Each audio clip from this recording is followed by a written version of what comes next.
అందుకే అమ్మవారి చెరుకు పట్టుకుంటుంది. చెరుకు ముక్కలు తీసుకొచ్చి అమ్మవారికి పెట్టినా వినాయకుడికి పెట్టినా పరమ ప్రీతి. కాబట్టి చెరుకుగడ, తాడి చెట్టు, రూపుమారిన పాలు అంటే జున్ను కాని పెరుగు కాని, నాలుగవది ఉప్పు. ఉప్పుని ఎన్నడూ నింద చేయడం కానీ ఉప్పుని తిట్టడం కానీ చేయకూడదు. నాలుగవది ఉప్పు.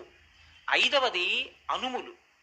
ఆరవది ఎర్రటి రంగులో ఉండేటటువంటి పువ్వులు. ఇంకొక రెండు స్థానాలు కూడా ఉన్నాయి. జీలకర్ర. ఎనిమిదవది ధనియాలు. 8 సౌభాగ్య స్థానాలు ఉన్నాయి.